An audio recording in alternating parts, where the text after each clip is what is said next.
Margaret's blood froze as her 10-year-old daughter revealed the shocking truth. The billionaire about to fire her was her biological father. The photograph in Emma's small hands exposed a decades-old lie that would transform their lives forever or destroy them completely. Before we continue, don't forget to subscribe to the channel, like the video, and comment where in the world you're watching from. Let's go. A single photograph can bury the truth for decades or resurrect it in an instant. For Margaret Walsh, a 43-year-old cleaning lady struggling to provide for her daughter, that photograph was a tattered remnant of a forgotten past. For Maxwell Harrison, CEO of Harrison Enterprises and one of the country's wealthiest men, it was the thread that would unravel his carefully woven empire. She was just trying to keep her head down and do her job. He was executing another cold business decision. But when her 10-year-old daughter Emma discovered the photograph hidden in his mahogany desk, a dormant secret burst into the light, threatening to collapse a dynasty built on decades of calculated lies. This isn't a fairy tale about a poor maid winning the heart of a billionaire. This is the story of how a child's innocent question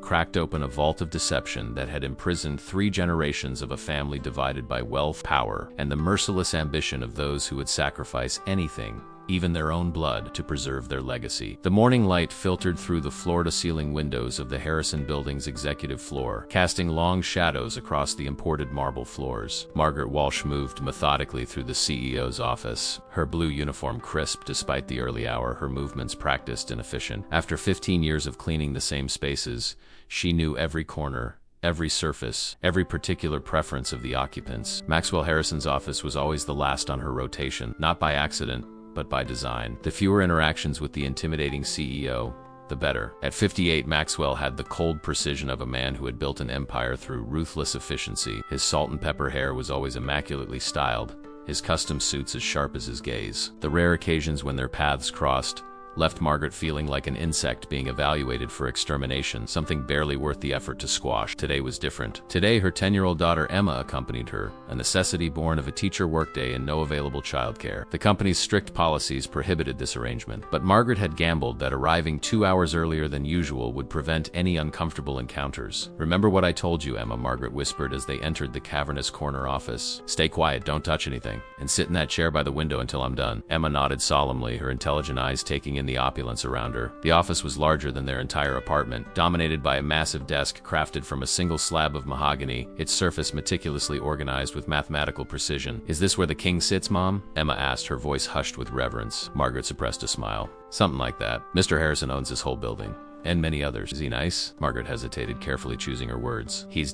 busy. Important people are often too busy to be nice or not nice. They're just focused on their important things." This diplomatic answer seemed to satisfy Emma, who settled into the designated chair with the book she'd brought. Margaret began her routine, starting with the private bathroom attached to the office, then moving to dust the shelves lined with awards, business books, and the occasional family photograph. Maxwell with various dignitaries, his wife at charity galas, his son graduating from Harvard Business School. Emma had been quiet for nearly 20 minutes when Margaret heard the soft patter of footsteps. She turned to find her daughter no longer in the chair but standing behind Maxwell's desk, her small fingers tracing the edge of a framed photograph that Margaret had never seen before. "Emma," she hissed, panic rising in her chest. "What are you doing? Put that down and come back to your chair right now." But Emma didn't move. She was staring at the photograph with an intensity that made Margaret's heart skip a beat. Reluctantly, she crossed the room to retrieve both her daughter and the frame. "Look," Emma whispered, turning the photograph toward her. "This lady looks exactly like Grandma Rose in the pictures you showed me, the ones from before she died." Margaret's hands trembled as she took the frame. The photograph showed a young couple, the woman in a simple white dress, the man in a dark suit standing beneath a blooming cherry tree. Their faces were bright with joy, their hands intertwined. The man was unmistakably a younger Maxwell Harrison, and the woman ... The room seemed to tilt beneath Margaret's feet. The woman was indeed her mother, Rose Walsh, 30 years younger, vibrant and full of life, nothing like the bitter, broken woman who had raised Margaret in grinding poverty. "That can't be," Margaret whispered, her voice strange in her own ears. That's not possible, but it was her mother's face, her mother's smile Margaret had rarely seen in life, and around her neck hung a distinctive pendant, a small oval locket with an intricate floral design that Margaret now wore beneath her uniform every day, her only inheritance after her mother's death 3 years ago. The sound of voices in the hallway snapped her back to reality. With trembling hands, she quickly returned the photograph to the desk drawer where Emma had discovered it, ushering her daughter back to the chair by the window just as the office door swung open. Maxwell Harrison entered, flanked by his executive assistant Victoria and the company's head of HR, James Whitfield. Quote, they were deep in conversation, unaware of the cleaner's presence until Maxwell looked up, his piercing blue eyes narrowing at the sight of them. Ms. Walsh, he said, his voice as cold and hard as granite. I wasn't aware the cleaning staff had been rescheduled. Before Margaret could stammer out an explanation, his gaze fell on Emma, and something flickered across his face. Surprise, followed by a flash of something darker. And who is this? He asked, though his tone suggested he already knew the answer. My daughter, sir, Margaret managed, her heart pounding. Emma, there's no school today, and you're aware of company policy regarding visits, especially minors, he interrupted, turning to James from HR. I believe this constitutes grounds for immediate termination, Victoria. The executive assistant cleared her throat uncomfortably. Sir, Margaret has been with us for 15 years. Perhaps policies exist for a reason. Maxwell cut her off, not looking at Margaret or Emma. Security and liability concerns can't be dismissed based on sentimentality or tenure. Emma stood up, clutching her book to her chest, her eyes moving from her mother's pale face to Maxwell's impassive one. Are you going to fire my mom because of me? She asked, her voice small but steady. Maxwell's jaw tightened. He addressed James again as if Emma hadn't spoken. Drop the paperwork. Miss Walsh's employment is terminated, effective immediately. Sir, Margaret began, desperation creeping into her voice. Please, I can't lose this job. Emma has medical expenses, her asthma treatments. That's not my concern, Maxwell said dismissively, moving toward his desk. You should have considered the consequences before breaking company policy. Emma took a step forward, her gaze fixed on Maxwell's desk drawer, which remained slightly ajar. Why do you have a picture of my grandma? She asked. The room went deadly silent. Victoria and James exchanged confused glances. Maxwell froze, one hand on his chair, his back to the room. Emma, honey, don't interrupt, Margaret began, mortified. But Emma's question had already landed like a stone in still water. Maxwell turned slowly, his expression unreadable. What did you say? Emma pointed to the drawer. There's a picture of my grandma Rose in there, with you. James and Victoria were watching the exchange with growing confusion. Maxwell's face had drained of color, the confident CEO suddenly looking uncertain for the first time in recent memory. That's impossible, he said, but his voice lacked conviction. You're mistaken. No, she's not, Margaret said, finding courage in her daughter's directness. I saw it too. That's my mother in that photograph, Rose Walsh. Maxwell's eyes widened almost imperceptibly at the name. He glanced at his employees, then back at Margaret and Emma. After a moment of tense silence, he addressed Victoria and James. Give us the room. Now. They hesitated, exchanging concerned glances before complying, closing the door behind them with a soft click that echoed in the sudden silence. Maxwell walked to his desk, opened the drawer, and removed the photograph. He stared at it for a long moment before looking up at Margaret. Rose Walsh was your mother? He asked, his voice different now, less commanding, more uncertain. Yes, Margaret replied, stepping closer to Emma protectively. She died 3 years ago. Maxwell sank into his chair, still clutching the photograph. She told me she lost the baby, he whispered, almost to himself. What? Margaret's voice was barely audible. Maxwell looked up, really seeing her for the first time. His eyes moved over her features with growing recognition, the shape of her eyes, the line of her jaw. How old are you, Margaret? 43. He closed his eyes briefly as if absorbing a physical blow. When he opened them again, they held a mixture of disbelief and dawning realization. I met Rose Walsh in 1981, he said slowly. We were together for almost a year. I loved her. I wanted to marry her. His voice hardened. Then she disappeared. No explanation, no goodbye. When I finally tracked her down 6 months later, she told me she had miscarried our child and wanted nothing more to do with me or my family. Margaret felt the room spinning around her. That's not possible, she whispered. My father was Thomas Walsh. He abandoned us when I was a baby, but there was no Thomas Walsh. Maxwell interrupted, his voice hollow. Your mother invented him. The dates aligned perfectly. He looked up, his eyes locking with hers. You're my daughter, Margaret. The revelation hung in the air between them, a truth too enormous to immediately comprehend. Emma looked between them, her young mind processing what the adults had just discovered. So, ... You're my grandpa? She asked Maxwell directly, breaking the stunned silence. Maxwell stared at the child, seeing her clearly for the first time, the shape of her eyes mirroring his own, the determined set of her jaw so like his mother's. A grandchild he never knew existed. I think, he said slowly, that is something we need to determine with certainty. Margaret found herself gripping the edge of his desk for support. The man who had been about to fire her moments ago, the intimidating figure she had spent 15 years avoiding, was claiming to be her father. The wealthy, powerful CEO of Harrison Enterprises was suggesting that her entire understanding of her own history was a fabrication. Why would she lie? Margaret whispered, more to herself than to Maxwell. We struggled so much, we were so poor. If you were really my father, ... single quotes. Maxwell's expression darkened. My father, he said, the words precise and measured, was a formidable man. When Rose told me she was pregnant, I was overjoyed. I wanted to marry her immediately. But when I brought her to meet my family, ... single quotes, he trailed off, lost in memory. My father made it clear that he would never accept her. She was from the wrong background, the wrong social class. He threatened to disinherit me, which I was prepared to accept, but then he must have approached her privately. You think your father paid her to disappear? To lie to you? Margaret asked, incredulous. It wouldn't have been the first time Harrison Sr. eliminated what he considered a threat to the family legacy, Maxwell replied bitterly. But I never imagined he would go this far, that he would separate me from my own child. Emma moved closer to her mother, sensing the gravity of what was unfolding. Mom always wears Grandma's locket, she offered, the one the lady in the picture has. Maxwell's gaze dropped to Margaret's uniform, seeing for the first time the thin silver chain disappearing beneath the collar. The locket, he said quietly. I gave that to her on her birthday. Margaret's hand instinctively went to her throat, fingers finding the familiar contours of the locket beneath her uniform. For 15 years, she had cleaned this man's office, emptied his trash, polished his awards, never knowing that she might have been entitled to bear his name. The irony was so bitter she could taste it. May I see it? Maxwell asked, his voice softer than Margaret had ever heard it. With hesitant fingers, she pulled the chain from beneath her collar, the small oval locket glinting in the morning light. Maxwell stood and approached them, stopping at a respectful distance, his eyes fixed on the locket with an intensity that made Margaret uncomfortable. It still has the small dent on the back, he observed. From when Rose dropped it the day we had that picnic in Central Park. Margaret's breath caught. This was a detail she knew to be true. Her mother had told her about that dent, though the story had been different. According to Rose, it had been damaged when she'd fled her abusive husband. Emma, watching this exchange with the unfiltered curiosity of a child, spoke up again. Can I see the picture again? Maxwell hesitated, then handed the framed photograph to Emma. The girl studied it carefully, her small fingers tracing the outline of the young couple. Mom has your eyes, Emma announced matter-of-factly, looking between Maxwell and Margaret. And I have them too. My friend Lily's dad took a DNA test and found out he had a brother he never met. They did a swab thing. The simplicity of a child's logic cut through the tension. Maxwell gave a short, surprised laugh, the sound rusty, as if long unused. Out of the mouths of babes, he murmured, Yes, Emma, there are tests that can tell us for certain. He turned his attention back to Margaret.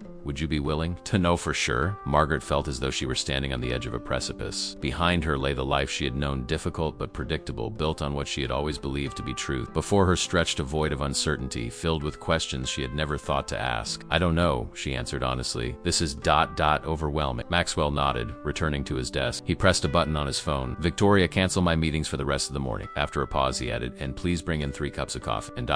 do we have any hot chocolate? The intercom crackled. I believe the break room has some instant packets, sir. That will do. And Victoria? This matter is strictly confidential. Margaret watched this exchange with growing bewilderment. 10 minutes ago, this man had been firing her. Now he was ordering hot chocolate for her daughter. Why did my mother lie? She asked abruptly, the question that had been burning in her mind since his revelation. If what you're saying is true, why would she invent a husband, raise me in poverty, work herself to the bone? When my father was ... single quotes, she gestured around the opulent office. This? Maxwell's expression darkened. My father was a manipulator of the highest order. When I brought Rose home, he saw her as a threat to the Harrison legacy, a distraction from the dynasty he had planned. I was young, headstrong, and desperately in love, but I underestimated how far he would go. He ran a hand through his immaculately styled hair, suddenly looking older. When she disappeared, I tried to find her. I hired private investigators, but it was as if she'd vanished into thin air. But you said you found her later, Margaret pressed. 6 months later. By then, she was living in a different state, different names. When I confronted her, she told me she had miscarried our child and wanted nothing to do with me or my family. She seemed ... different. Hardened. His gaze sharpened. When were you born, Margaret? The exact date.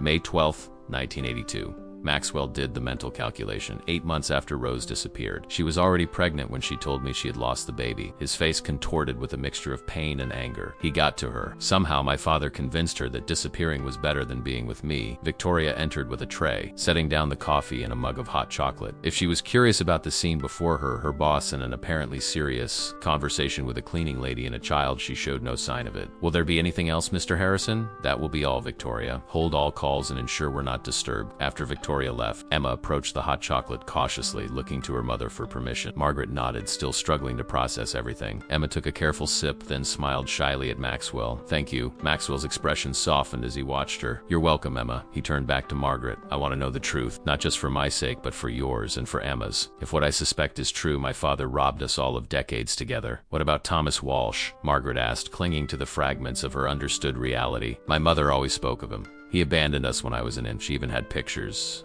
you never saw clearly or that were always conveniently damaged. Maxwell got. It would have been easy enough to create a fictional husband. Margaret remembered the water-damaged photographs her mother kept in an old shoebox, the man's face always frustratingly blurred or torn away. She had built an entire image of her father from those fragments and her mother's vague stories. If you're right, she said slowly, then my entire life has been a lie. Not a lie of your making, Maxwell clarified, or even entirely of your mother's. My father was a master manipulator. He died 10 years ago, taking whatever secrets he had to the grave. grave. His voice grew grim. But I'm still here. And if Rose Walsh was indeed your mother, and I am your father, then you deserve to know your birthright. Birthright, Margaret repeated, the word foreign on her tongue. The Harrison name, your place in this family, your inheritance. His gaze shifted to Emma. And hers. The enormity of the implications struck Margaret like a physical blow. If Maxwell Harrison was her father, then Emma was his granddaughter, heir to a fortune she could barely comprehend. The struggling single mother and the asthmatic child who counted pennies for medication were potentially entitled to a legacy of millions. This is too much, Margaret whispered, sinking into a chair. I came here to clean your office, not to append both our lives. Maxwell regarded her thoughtfully. Life rarely follows our planned schedules, Margaret. A hint of wry humor touched his voice. If you are my daughter, you should know that adaptability is a Harrison trait, as is stubbornness, and an unfortunate tendency toward dramatic revelations. Despite herself, Margaret felt a smile threatening. The moment of levity was interrupted by Emma's voice. If you're my grandpa, does that mean we get to live in a big house too? She asked, eyeing the panoramic view from the office windows. My friend Lily's grandpa takes her to Disney World every year. The innocent question hung in the air, highlighting the vast gulf between their world. Maxwell looked momentarily taken aback, then thoughtful. Emma, if I am your grandfather, there are many things we would need to figure out, but I promise you this, I would want to know you better. His gaze shifted to Margaret. Both of you. The door opened abruptly and a young man in an impeccably tailored suit entered, his attention focused on his smartphone. He was in his early 30s with Maxwell's strong jaw and commanding presence. Father, Victoria said you canceled your meetings, but the Tokyo call can't be rescheduled. We need to. He stopped mid-sentence as he registered the presence of Margaret and Emma. His expression shifted from surprise to thinly veiled disdain. I wasn't aware you were in a meeting, Alexander Maxwell acknowledged, his demeanor instantly shifting back to the CEO persona Margaret was familiar with. This is a private matter. I'll call you when I'm finished. Alexander's gaze swept over Margaret's uniform, then to Emma, his lip curling slightly. A private matter with the cleaning staff? Is this about the quarterly budget cuts? Because I've already identified several areas where we can reduce maintenance costs. Margaret felt a flush of shame and anger at his dismissive tone. Emma edged closer to her, suddenly shy in the face of Alexander's obvious contempt. Alexander Maxwell's voice had a warning edge. That will be all for now. Single quotes, but Alexander had noticed the photograph in Emma's hand. What is she doing with that? He demanded, striding forward and snatching it from Emma's grasp. The girl flinched back against her mother. That's my grandmother, Emma said, her voice small but defiant. Alexander stared at the photograph, his expression morphing from annoyance to confusion, then to a dawning comprehension that hardened into something cold and calculated. Father? He questioned, looking between Maxwell and Margaret with growing suspicion. Maxwell stood, his authority filling the room. Margaret, Emma, would you excuse us for a moment? There's a small conference room through that door where you can wait comfortably. He gestured to a door on the far side of the office. Margaret nodded, understanding the need for privacy. She took Emma's hand and led her toward the indicated room, feeling Alexander's eyes boring into her back every step of the way as Maxwell closed the door behind them. The last thing Margaret heard was Alexander's sharp, incredulous voice. Don't tell me this is another one of your mistakes. The conference room was small but luxurious, with a polished table and comfortable leather chairs. Floor-to-ceiling windows offered the same spectacular view as the main office. Emma immediately went to the glass, pressing her nose against it to look down at the tiny cars and people below. Mom, she whispered, her breath fogging the glass. Are we rich now? Margaret sank into one of the chairs, the events of the morning catching up with her in a wave of emotional exhaustion. I don't know, honey. I don't know anything anymore. She could hear raised voices from the other room, though the words were indistinct. Alexander Harrison, potentially her half-brother, a concept too strange to fully grasp, was clearly upset by their presence. She couldn't blame him. If Maxwell's suspicions proved true, she represented a threat to everything Alexander had been raised to believe about his family and his place within it. Margaret's mind raced with implications. If the DNA test confirmed Maxwell's paternity, what would it mean for her and Emma? Would money solve their problems, or create entirely new ones? Would they be welcomed into this world of wealth and privilege, or forever viewed as interlopers? Most importantly, would knowing the truth heal old wounds, or simply create fresh ones? She touched the locket at her throat, thinking of her mother. Had Rose Walsh truly been coerced into disappearing, or had she made a choice to protect her daughter from the Harrison world? And if she had, what right did Margaret have to undo that decision? Beyond the door, the argument intensified.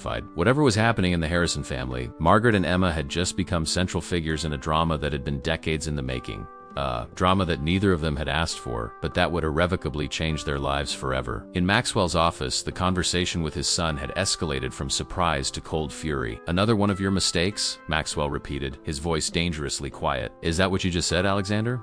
Alexander stood his ground, the photograph still clutched in his hand. You have to admit, Father, this wouldn't be the first time some woman has appeared claiming a connection to the Harrison fortune. Margaret Walsh has claimed nothing, Maxwell countered. She's worked in this building for 15 years without ever approaching me. If she were after money, don't you think she might have mentioned it before now? Alexander scoffed, setting the photograph on the desk with deliberate care. Perhaps she was playing the long game, cleaning your office, learning your habits, waiting for the perfect moment to spring her trap, and using her daughter as a prop. That's a new low. That's enough. Maxwell's tone left no room for argument. You will treat them with respect while they are in this building. Respect? Alexander laughed bitterly. You want me to respect a woman who could destroy everything we've built? Everything I've been groomed to inherit since birth? Do you have any idea what the board will say when they hear about this? Or the shareholders or mother? At the mention of his wife, Maxwell's expression tightened. Evelyn will be informed when I decide the time is right. If this woman is who she claims to be. She hasn't claimed anything, Maxwell interrupted. I'm the one who recognized the possibility. If she is your daughter, Alexander continued, emphasizing each word, then she is entitled to a significant portion of your personal estate. And that girl, your granddaughter, that makes her a Harrison heir as well. Have you considered what that means for the succession plan? For the future of Harrison Enterprise? Maxwell's gaze hardened. I'm well aware of the implications, Alexander. I'm also aware that we're discussing human being, not just potential threats to your inheritance. Alexander paced the office, his controlled exterior cracking to reveal the anxiety beneath. This could ruin everything. The media will have a field day. Harrison's CEO discovers cleaning lady is long-lost daughter. The tabloids will be unbearable. Your concern for the family reputation is touching, Maxwell said dryly. It's not just about reputation, Alexander snapped. It's about stability. Company's value could take a hit if investors think there's uncertainty in the leadership succession. The board already questions whether I'm ready to take over when you retire. If they think there's another heir in the picture, ... Single quotes. Maxwell studied his son, the child he had raised, the heir he had groomed. Alexander's face was flushed with emotion, genuine fear visible beneath his arrogant facade. You're afraid, Maxwell observed. Alexander stilled, his expression closing off. I'm concerned about the implications for our family and our business. As you taught me to be, I taught you to face facts and adapt to changing circumstances, Maxwell correct. If Margaret is my daughter and I intend to determine that with certainty, then she is a Harrison, and we will deal with that reality accordingly. And what does accordingly mean exactly? Alexander demanded. Are you going to install her in the corner office? Give her my position? What about the girl? Will you be setting up a trust fund for her tomorrow and rolling her in Burley by next week? Maxwell's patience was visibly thinning. What I decide to do regarding Margaret and Emma is not your primary concern at the moment. It absolutely is my concern. Alexander's voice rose. My entire future is at stake. Your future was never guaranteed, Alexander, Maxwell said, his voice level but firm. The world doesn't owe you anything. Not even being my son gives you an automatic right to control this company. That has to be earned. The words landed like a slap. Alexander stepped back, his face pale with shock and betrayal. For a moment he looked like the little boy Maxwell remembered, uncertain, desperate for approval, terrified of failure. I have done everything you ever asked of me, Alexander said, his voice suddenly quiet. I went to the schools you chose, studied the subjects you selected, joined the company when and where you dictated. I have dedicated my life to being worthy of the Harrison name, and now you're telling me that it could all be for nothing because some cleaning woman and her brat might have your blood? Maxwell's expression softened slightly. Alexander, this isn't about replacing you. Margaret is my daughter. That doesn't diminish your position. It simply means our family is larger than we thought. Don't patronize me, Alexander spat. We both know it changes everything. Single quotes. Before Maxwell could respond, there was a soft knock at the door connecting to the conference room. Without waiting for an answer, Emma pushed the door open, her small face solemn. My mom is crying, she announced, addressing Maxwell directly. I think she needs help. Alexander shot Maxwell a look that clearly said, see? The manipulation begins already. Maxwell ignored him, crossing to the conference room doorway. Margaret sat with her face in her hands, her shoulders shaking with silent sobs. The reality of the situation had clearly overwhelmed her. Margaret, he said gently, are you all right? She looked up, hastily wiping her eyes, embarrassed to be caught in such a vulnerable state. I'm sorry, this is just It's a lot to process. There's no need to apologize, Maxwell assured her, entering the conference room fully. I can only imagine how overwhelming this must be for you. Emma stood protectively beside her mother's chair, her young face filled with concern and a wisdom beyond her years. Are you going to help us? She asked Maxwell directly. The simple question hung in the air between them. Behind Maxwell, Alexander appeared in the doorway, his face a mask of carefully controlled neutrality. Yes, Emma, Maxwell answered, his gaze never leaving Margaret's face. I am going to help you, both of you. How touching, Alexander murmured, just loud enough to be heard. Maxwell turned to face his son. Alexander, I need you to handle the Tokyo call. Tell them I'll reschedule for tomorrow morning, and what should I tell Victoria about our ... guests? Alexander asked, his tone making the last word sound distasteful. Tell her I'll be taking the rest of the day off. Family matters. Alexander's jaw tightened, but he nodded curtly and left, closing the door with unnecessary force behind him. Margaret wiped away the last of her tears. He hates us already. Alexander has always struggled with sharing, Maxwell replied with a hint of weariness. My fault, really. I indulged him too much after his mother and I divorced. He was only 10 and I compensated for the broken home with ...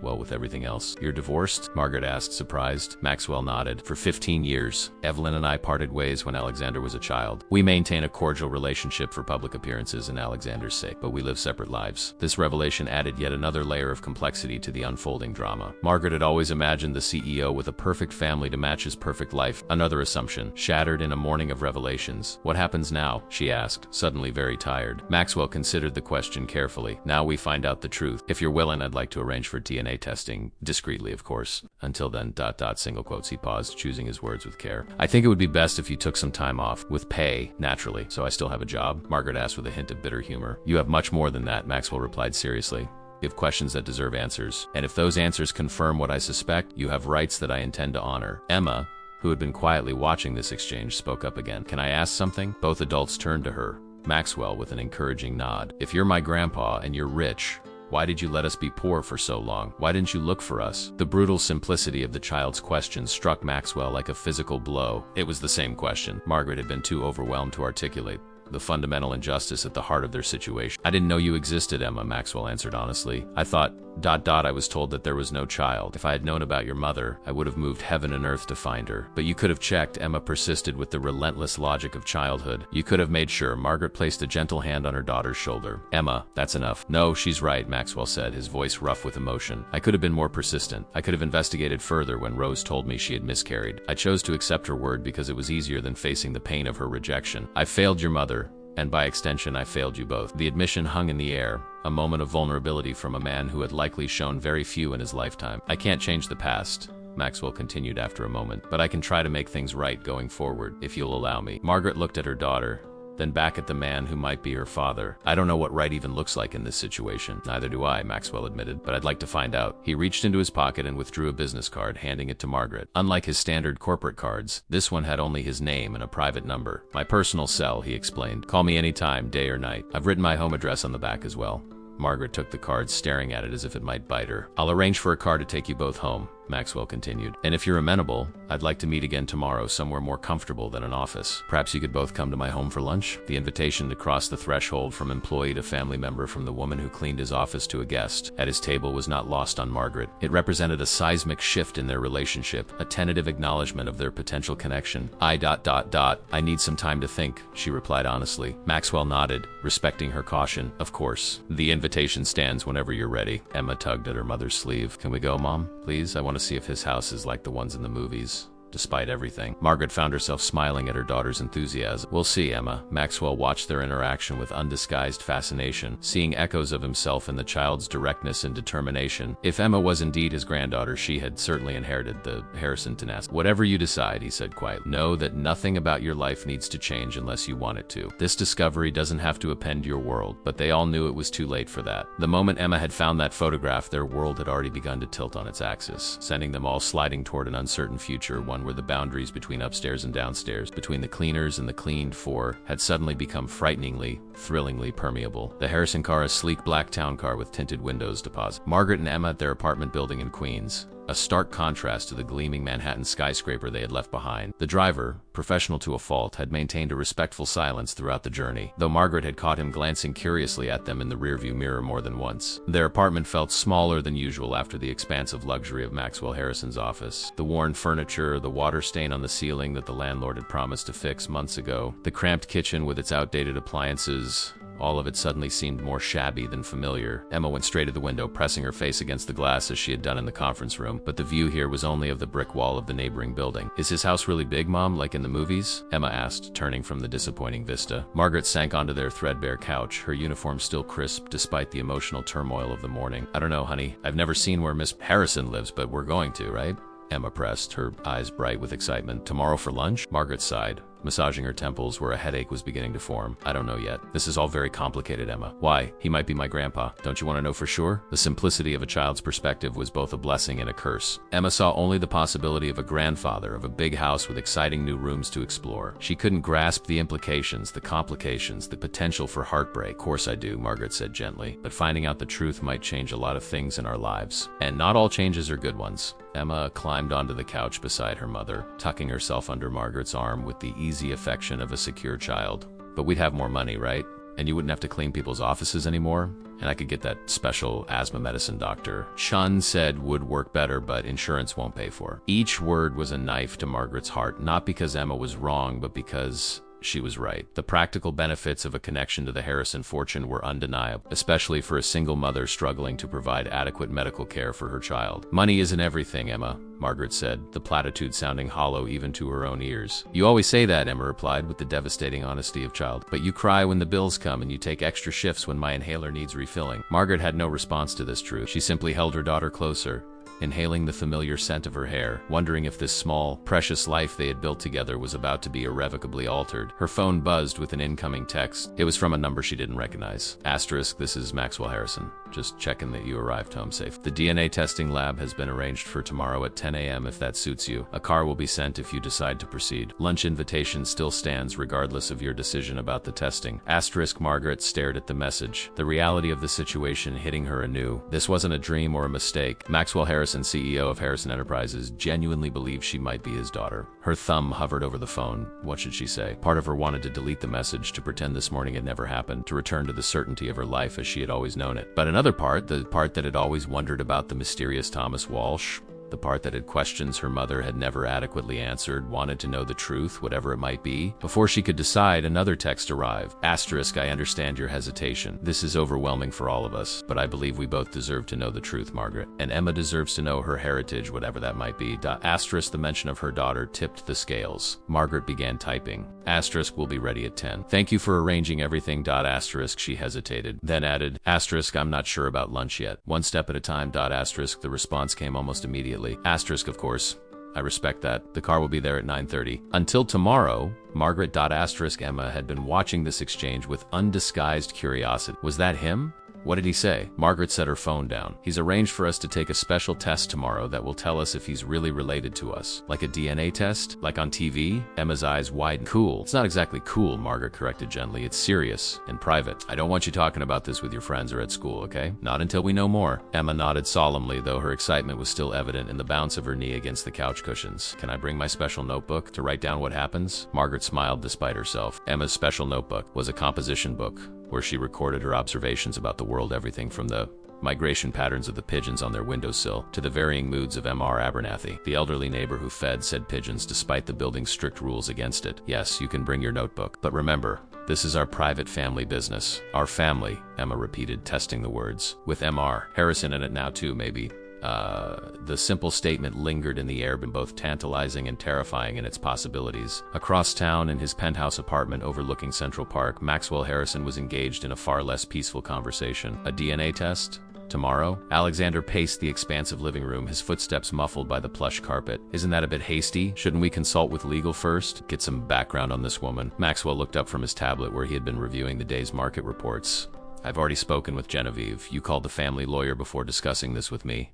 Alexander's voice rose in indignation. Genevieve has been handling Harrison family matters since before you were born, Maxwell replied evenly. And yes, I consulted her immediately. This is a sensitive situation with potential legal implication. And what did the esteemed Ms. Remington have to say about your newfound cleaners? Maxwell's expression hardened at his son's derisive tone. She advised exactly what I had already decided to do: proceed with DNA testing, maintain discretion, and prepare for either outcome. Alexander scoffed, pouring himself a generous measure of scotch from the crystal decanter on the bar cart. And if the test confirms your suspicions, what then? Will you be updating your will tomorrow afternoon? Setting up a trust for little Emma? Perhaps a board seat for Margaret? Your sarcasm is neither helpful nor appreciated, Maxwell said coldly. If Margaret is indeed my daughter, I will acknowledge her as such and provide for her and Emma appropriately. The specific arrangements will be determined after careful consideration and family discussion. Family discussion, Alexander bitterly. And who exactly constitutes family in this brave new world of yours? Me? Mother? Or your maid and her convenient child? That's enough, Alexander. Maxwell's voice cracked like a whip, his patience finally exhausted. I understand this is difficult for you, but your behavior today has been beneath you.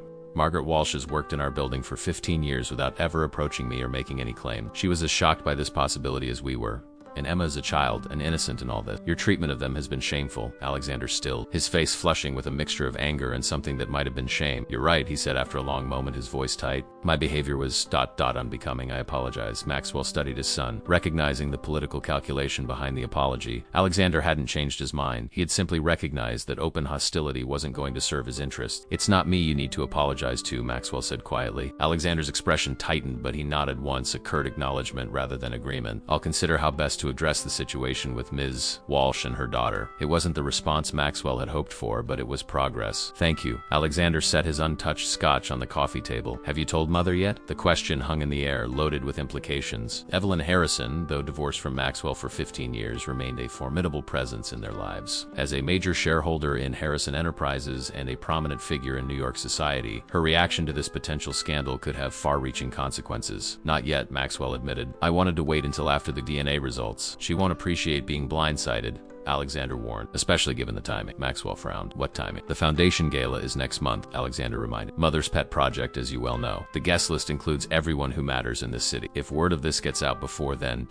single quotes, the unspoken implication was clear. Evelyn Harrison's annual charity gala was her crowning social achievement, a carefully orchestrated event that reinforced the Harrison family's position in New York's elite circles. A scandal involving an illegitimate daughter, particularly one who worked as a cleaner in the family's building, would be the sort of delicious gossip that could overshadow the event entirely. I'll speak with your mother after we have the test results, Maxwell decided. Not before. There's no sense in causing unnecessary distress. Alexander's expression suggested he thought the distress was already quite necessary, but he held his tongue. Will you be in the office tomorrow? Not until the afternoon. I have a personal matter to attend to in the morning.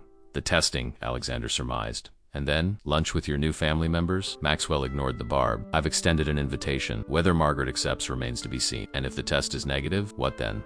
It was a question Maxwell had been avoiding. If Margaret wasn't his daughter, if this was all a strange coincidence, a bizarre twist of fate, what then? Would he simply return to being her employer? Would she go back to cleaning his office as if none of this had happened? If the test is negative, Maxwell said slowly, then we will all need to adjust to a different truth than the one we're currently considering.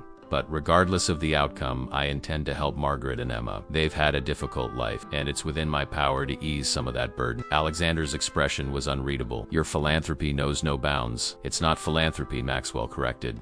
It's basic human decency, something I had hoped to have instilled in you by the rebuke landed as intended. Alexander straightened, adjusting his already immaculate cuffs. If you'll excuse me, I have calls to make. Some of us still have a company to run. He left without waiting for a response, the door closing behind him with controlled precision rather than an emotional slam. Alexander's anger was always carefully modulated, never allowed to completely overtake his calculated image. Alone in his penthouse, Maxwell moved to the window, gazing out at the city spread before him. Somewhere out there in a modest apartment in Queens were two people who might be his flesh and blood, a daughter he had never known and a granddaughter he had never imagined. The possibility filled him with a complex mixture of emotions: hope, fear, regret, anticipation. For a man accustomed to controlling every aspect of his life, this uncertainty was profoundly unsettling, yet beneath the discomfort lay a flicker of something he hadn't felt in years, possibility of a genuine connection, a family bond based on something more meaningful than corporate succession and social appearances. Maxwell Harrison had built an empire, accumulated a fortune, and established a legacy that would endure for generations. But as he stood looking out over the city, he found himself wondering if perhaps the most valuable thing he had ever created had been cleaning his office for 15 years without his knowledge. Morning arrived with a crisp autumn brightness that belied the tension thrumming through Margaret as she helped Emma get ready. The child was animated, chattering about what the DNA testing might be like, but Margaret's responses were distracted, her mind racing with possibilities and fears. The town car arrived precisely at 9:30, the same silent driver from yesterday waiting patiently as they descended the worn steps of their building. Mrs. Abernathy, watering her window plants, stared openly at the luxury vehicle. It was the kind of spectacle that would fuel neighborhood gossip for weeks.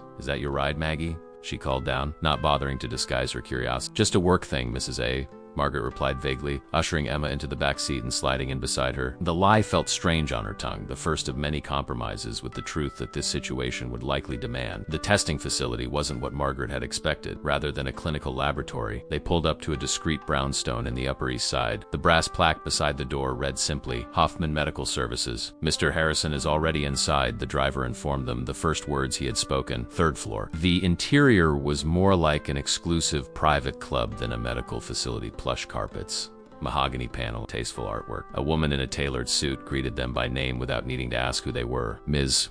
Walsh, Emma." Welcome, I'm Dr. Hoffman. Please follow me. Margaret had expected a white coat and plastic chairs, not this hushed luxury. Emma pressed close to her side, suddenly shy in these unfamiliar surroundings. Dr. Hoffman led them to an elegantly appointed sitting room where Maxwell Harrison waited, rising to his feet as they entered. He was dressed more casually than yesterday, in charcoal slacks and a blue cashmere sweater that somehow made him appear more approachable without diminishing his authority. Margaret, Emma, he greeted them, his voice warm. Thank you for coming. Emma, her initial shyness forgotten, studied him openly. Are you nervous about the test? She asked bluntly. My mom couldn't eat breakfast. Maxwell smiled at the child's candor. A bit nervous, yes. It's not every day you might discover a daughter and granddaughter you never knew you had. Dr. Hoffman cleared her throat discreetly. If everyone is ready, I'll explain the procedure. It's quite simple, just a cheek swab from each. The analysis will be expedited with preliminary results available 24 hours. So soon? Margaret asked, surprised. We offer premium genetic analysis services, Doctor Hoffman explained, with a glance at Maxwell that made it clear this expedition carried a premium price tag as well. Mr. Harrison has requested our most comprehensive package, which includes both paternity confirmation and extended genetic health screening. Margaret frowned. Health screening?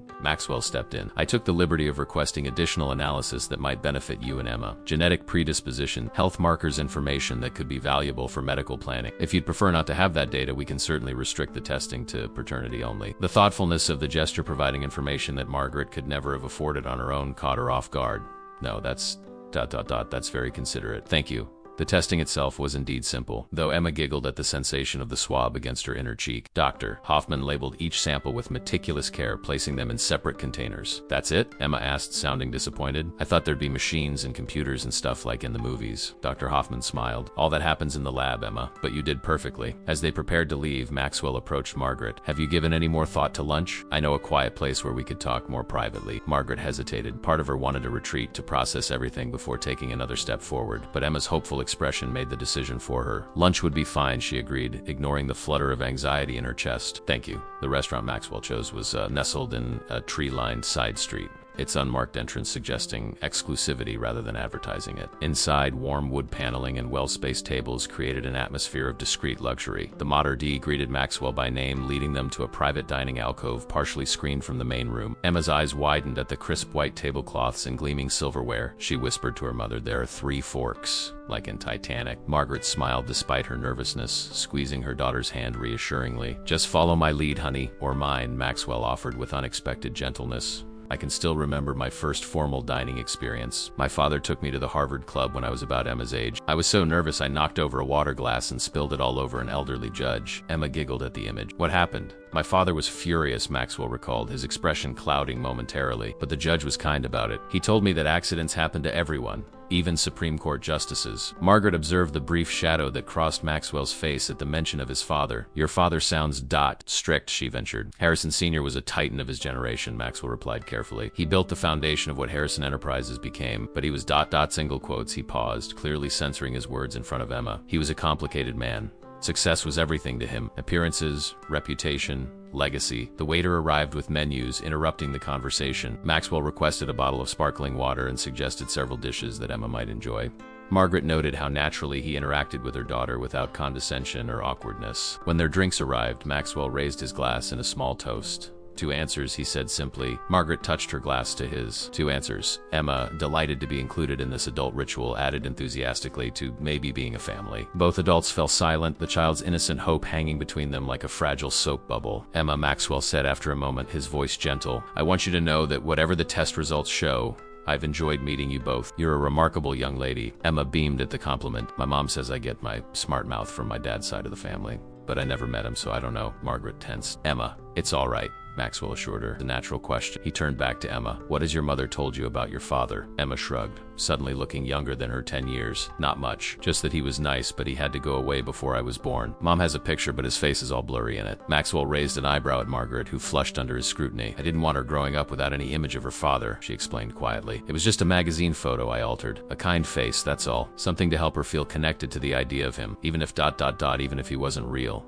Maxwell finished, his expression thoughtful rather than judgmental. You were trying to protect her, just as your mother tried to protect you? Their first course arrived, a delicate mushroom soup that Emma approached with cautious curiosity. Maxwell guided her gently through the proper utensil, his patience evident as she navigated the unfamiliar dining protocol. May I ask about Rose? Maxwell inquired when they were settled again. What was she like in her later years? Margaret considered the question, unsure how much she wanted to reveal about her mother's difficult life. She was proud, fiercely independent. She worked 2 jobs most of my childhood, cleaning during the day, waitressing at night. She never took charity, even when things were really tough. That sounds like the Rose I knew, Maxwell said quietly, stubborn and dignified. She was also bitter, Margaret added, feeling a strange need to present the complete truth. She drank sometimes when the pain got too bad, arthritis from years of scrubbing floors, and she was suspicious of everyone, especially men in suits. She gave a hollow laugh. I guess now I know why. Maxwell's expression tightened. When did she pass away? 3 years ago. Pneumonia, though. The doctor said her system was already compromised from years. Well, hard living. I'm sorry, Maxwell said, genuine regret in his voice. I would have liked to speak with her one more time. What would you have said? Margaret asked, unable to keep a hint of challenge from her tone. Maxwell considered this, his gaze distant. I would have asked her why, not an accusation, but to understand. And I would have thanked her for raising you, even if she kept you from. The sincerity in his voice was unsettling. Margaret had expected corporate Polish, not this raw honesty. She thought she was protecting me, Margaret said softly. Whatever happened between you, whatever your father did or said to her, she believed she was doing what was best. I believe that too, Maxwell replied. Rose had a good heart. That much I remember clearly. Emma, who had been quietly following this adult conversation while enjoying her soup, suddenly piped up. If the test says you're our family, will we live in your big house? The question, innocent yet loaded with implications, brought the conversation to an abrupt halt. Margaret opened her mouth to deflect, but Maxwell answered before she could. That would be entirely up to your mother, Emma, he said carefully, but whatever happens, you will always have a place in my home if you want it. The quiet certainty in his voice sent a tremor of something, fear, hope, through Margaret. He spoke as if the test results were a foregone conclusion, as if he already knew in his heart that she was his daughter. You seem very confident, she observed. Maxwell met her gaze directly. I've had 15 years of you working in my building without ever making a claim or approaching me.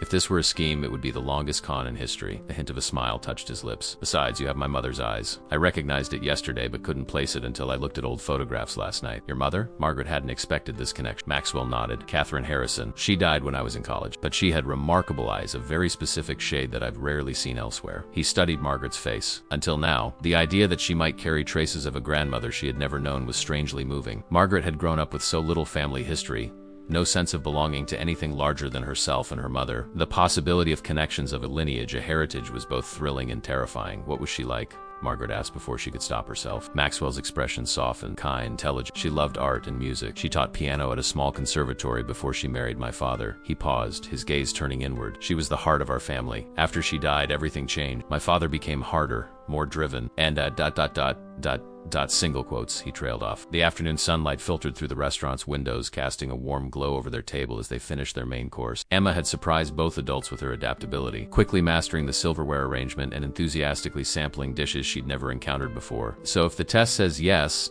Emma asked, returning to the question clearly preoccupied her, what happens then? Margaret placed her fork down carefully. Emma, we talked about this. We take things one step at a time. Maxwell observed their interaction. Noting the practiced way Margaret redirected her daughter without shutting down her curiosity completely, it spoke of years of careful parenting, of building a relationship based on honesty tempered with age-appropriate boundaries. It's a fair question, he said gently, and one I've been considering myself. He turned to Emma. If the test confirms what we suspect, then your mother and I would need to have many conversations about the future. Adult conversations about complicated things, like money, Emma asked bluntly. Maxwell smiled. Yes, like money, but also about history and relationships, and how we might become part of each other's lives in a way that works for everyone. Margaret watched him carefully, appreciating his directness with Emma while still maintaining appropriate boundaries. He didn't make grand promises or paint fairy tale scenarios. There was a restraint to his approach that she hadn't expected. I won't pretend this wouldn't be a significant change for all of us, Maxwell continued, now addressing Margaret. But I want to be clear about something. I have no intention of disrupting the life you've built with Emma unless that's what you want. My goal isn't to take over or to dictate terms. What is your goal? Margaret asked, the question that had been lingering since yesterday finally finding voice. Maxwell considered this, his expression thoughtful. To know my daughter, if that's who you are, to be a grandfather to Emma, to perhaps right some wrongs that were done before either of us had any say in the matter. He paused, choosing his words carefully, and to ensure that neither of you ever has to struggle unnecessarily again. Margaret felt a flicker of defensiveness. We've managed just fine. I'm sure you have, Maxwell replied, his tone free of condescension. The fact that you've raised such a remarkable daughter under difficult circumstances speaks volumes assumes about your strength and character, Margaret. I'm not suggesting you need rescuing. His perception surprised her. Most wealthy people she'd encountered in her years of cleaning offices assumed that money would be the primary motivation for anyone in her position. Maxwell seemed to understand that pride and autonomy mattered just as much. What I'm offering, he continued, is opportunity, options, the freedom to make choices based on what you want rather than what circumstances dictate. Nothing more, nothing less. Single quotes. Before Margaret could respond, Maxwell's phone buzzed discreetly. He glanced at it with a frown. I apologize, but I need to take this. It's the Tokyo office. He rose from the table. Please, enjoy dessert. I'll only be a moment. As he stepped away to a quiet corner, Emma leaned toward her mother. I like him, she whispered. He doesn't talk to me like I'm stupid. Margaret smiled, brushing a strand of hair from her daughter's forehead. No, he doesn't. Do you like him? The question gave Margaret pause. Did she like Maxwell Harrison? The man who until yesterday had been nothing more than a distant, intimidating figure whose office she cleaned? The man who might be her father? I think, she said slowly, that I don't know him well enough to say yet, but he seems, Dad, different than I expected. Emma nodded seriously. He has sad eyes, like yours sometimes when you think I'm not looking. The observation, delivered with a child's unfiltered honesty, caught Margaret off guard. She often forgot how perceptive her daughter could be, how much Emma noticed even when Margaret thought she was successfully hiding her struggles. Maxwell returned to the table, his expression tighter than before. I apologize, but there's been a development that requires my attention. I'm afraid I'll need to cut our lunch short. Is everything okay? Margaret asked. Just business, Maxwell assured her, though something in his tone suggested otherwise. The car will take you wherever you'd like to go. He hesitated, then added, would it be possible for us to meet again tomorrow, perhaps at my home? The test results should be available by then. Margaret nodded, surprising herself with her readiness to agree. That would be fine. Excellent. He removed a business card from his wallet and wrote an address on the back. 1 o'clock? Unless you'd prefer a different time. 1 is perfect, Margaret confirmed, accepting the card. The address was on 5th Avenue, overlooking the Park Prime Manhattan real estate that she'd only ever glimpsed from the outside. Maxwell settled the bill with efficient discretion and escorted them to the waiting town car, maintaining a respectful distance that Margaret appreciated. At the curb, he bent slightly to address Emma. It was a pleasure having lunch with you, Emma. I look forward to seeing you again tomorrow. Emma smiled up at him. Thanks for teaching me about the forks. A genuine smile transformed Maxwell's face, softening the lines of authority that usually defined his features. You're a quick study, much faster than I was at your age. He straightened, turning to Margaret. Until tomorrow then. As the car pulled away, Margaret watched through the rear window as Maxwell Harrison, Billionaire CEO, possible father, stood on the sidewalk watching them leave, a solitary figure against the backdrop of the city he helped build. He's nice, Emma repeated, settling back in her seat. I hope the test says yes. Margaret said nothing, her thoughts too tangled to voice. And the possibility of Maxwell being her father raised questions she wasn't sure she was ready to confront about her mother, about her own identity, about the life she might have had. Meanwhile, as Maxwell entered the Harrison Enterprises building, his expression shifted from the gentle openness he'd shown Margaret and Emma to the mask of corporate authority his employees expected. He moved through the lobby with purposeful strides, employees nodding deferentially as he passed. Victoria met him at the elevator. Mr. Harrison, Alexander called an emergency board meeting. They're waiting in the main conference room. Maxwell's eyes narrowed. An emergency board meeting? On whose authority? Alexander cited bylaw 17.3. Any 3 board members can call an emergency session for matters of company security or succession planning. The elevator doors closed, enclosing them in privacy. Who else is involved? Maxwell asked, his voice cool. Richard Denning and Gerald Porter, Victoria replied. And your ex-wife arrived 10 minutes ago. Maxwell's jaw tightened. Evelyn is here? She's not on the board. Alexander invited her as a major shareholder. Victoria explained, her professional demeanor unable to completely mask her discomfort. Sir, there are rumors circulating. What kind of rumors? Victoria hesitated. About a potential heir, a previously unknown daughter, and her child. Maxwell absorbed this with outward calm, though inwardly he was calculating how this information could have spread so quickly. Thank you, Victoria.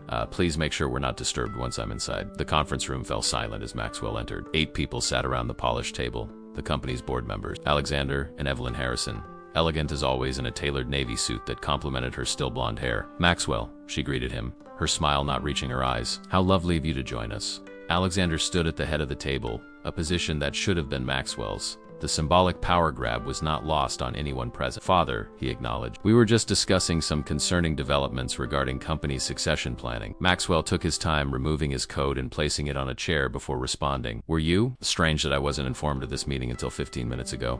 We tried to reach you. Richard Denning, a longtime board member and friend of Maxwell's father, interjected. You were unavailable. I was at lunch, Maxwell replied evenly. With your maid? Evelyn asked, her cultured voice dripping with disdain. And there it was, confirmation that Alexander had not only called this meeting, but had also informed his mother about Margaret and Emma. Maxwell, felt a surge of cold anger at his son's calculated betrayal. I wasn't aware that my lunch companions were subject to board approval, Maxwell said, taking a seat at the opposite end of the table from Alexander. They are when they potentially impact the company's future, Alexander countered. The board has a right to know if there are succession issues that could affect shareholder value. Gerald Porter, the oldest board member and a contemporary of Maxwell's father, cleared his throat. Maxwell, we've heard some disturbing rumors about a woman claiming to be your daughter. Is there any truth to this? Maxwell noted the careful phrasing, claiming to be, designed to cast doubt before the question was even answered. Alexander had framed the narrative skillfully. Margaret Walsh has claimed nothing, Maxwell said firmly. She's worked in this building for 15 years without ever approaching me or making any assertions about her parentage. The possibility that she might be my daughter came to light only yesterday, through a coincidence that I am still processing myself. A convenient coincidence, Evelyn commented, just as you're preparing to announce your retirement plan. Maxwell fixed his ex-wife with a level gaze. Is that why you're here, Evelyn? Concerned about your stock portfolio? I'm here because our son called me, concerned that his birthright might be threatened by some 11th-hour revelation from a woman who scrubs toilets for a living. Evelyn replied, her perfectly manicured hand resting protectively on Alexander's arm. Maxwell felt a surge of protectiveness toward Margaret, a woman he barely knew but who had faced life's hardships with dignity, while Evelyn had enjoyed the privileges of Harrison's wealth even after their divorce. Margaret Walsh is a hardworking single mother who has raised an exceptional daughter under difficult circumstances, Maxwell said, his voice tight with controlled anger. Whether or not she is my daughter, which we will know tomorrow when the DNA results are available, she deserves to be spoken of with respect. In the DNA testing? Gerald Porter's bushy eyebrows shot up. You've already gone that far? Of course he has,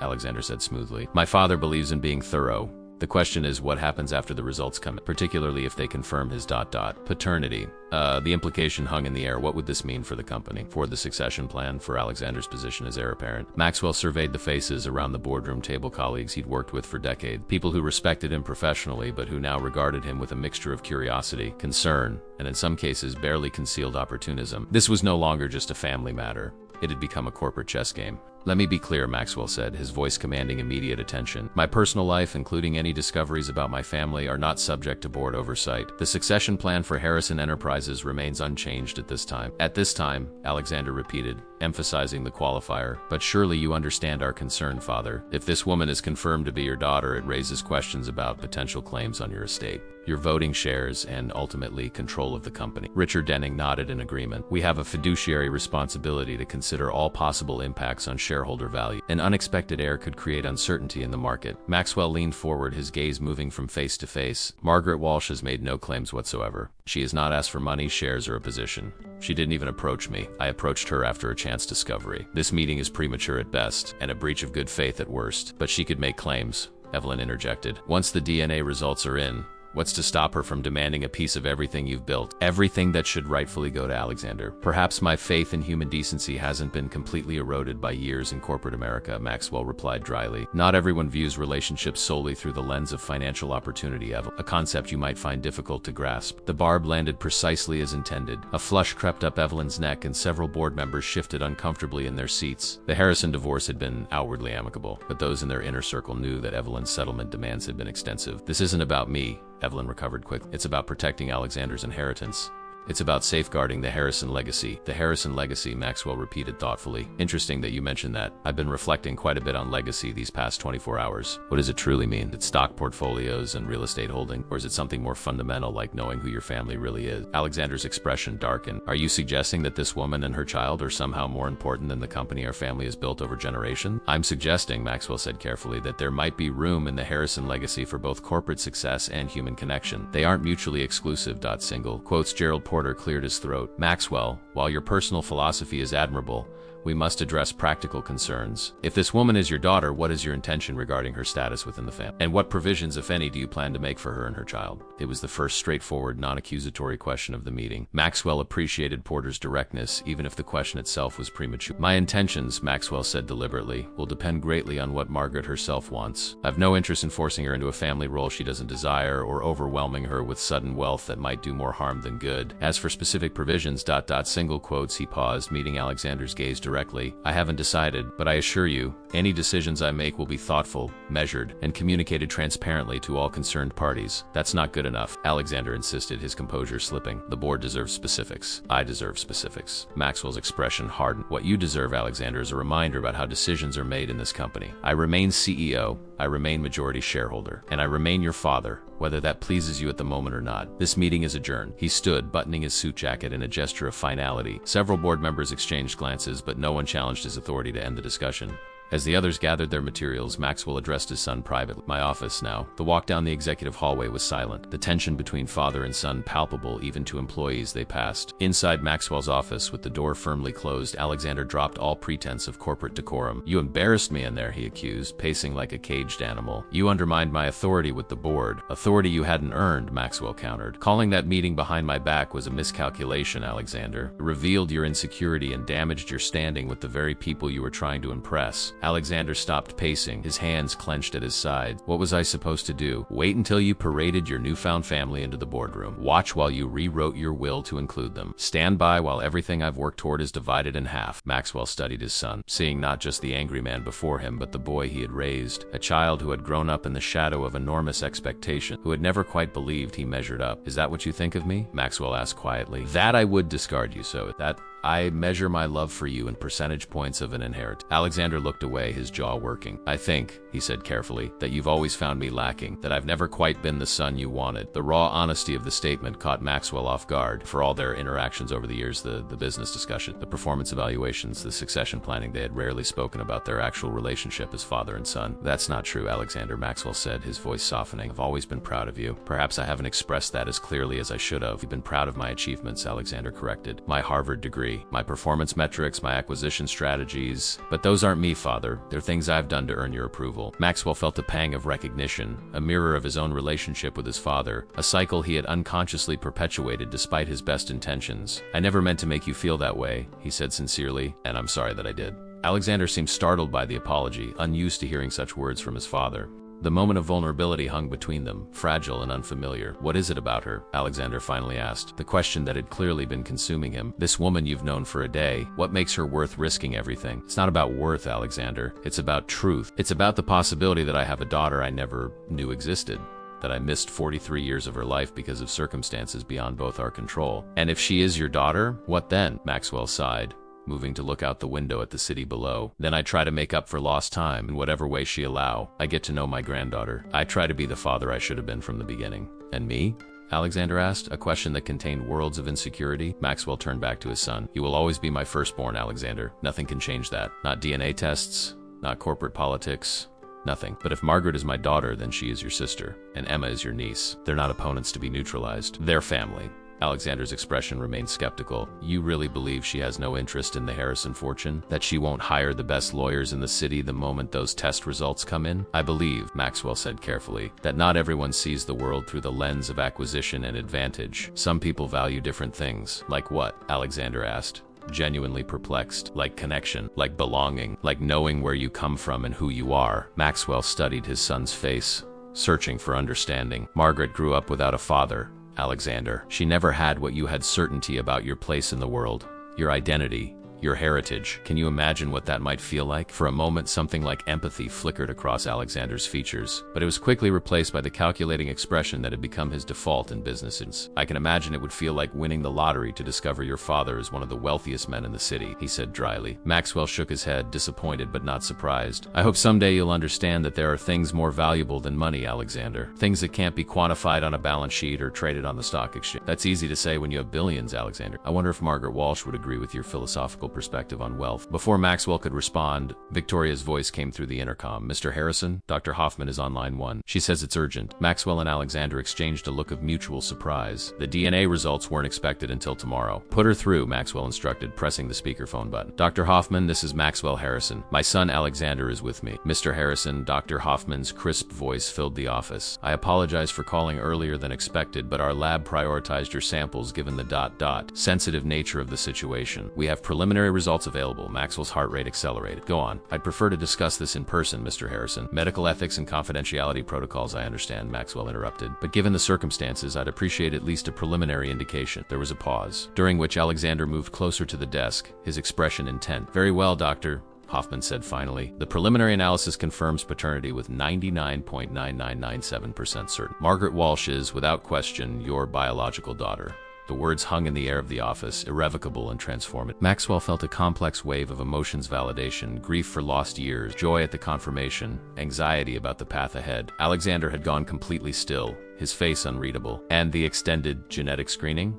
Maxwell asked, his voice remarkably steady given the seismic revelation. All results appear normal, Doctor, Hoffman replied, though I should note an interesting genetic marker that appears in all 3 samples. You, Miss Walsh, and her daughter. It's a relatively rare blood protein variant that occurs in less than 0.01% of the population. It's further confirmation, if any were needed, of the biological connection. Thank you, Dr. Maxwell said. Please have the full results ready for our meeting tomorrow, of course. Mr. Harrison, my office will send the complete report to your secured email as well. After ending the call, Maxwell turned to his son, unsure what to expect. Alexander stood motionless, his gaze fixed on some middle distance, processing the confirmation that had just changed his family forever. Alexander? Maxwell prompted gently. Alexander's eyes refocused, meeting his father's. His voice, when he finally spoke, was unnervingly calm. Well, it seems congratulations are in order, he said, his tone revealing nothing of his true feeling. You have a daughter, and I have a sister I never asked for. With that, he turned and walked toward the door, his movements controlled and deliberate.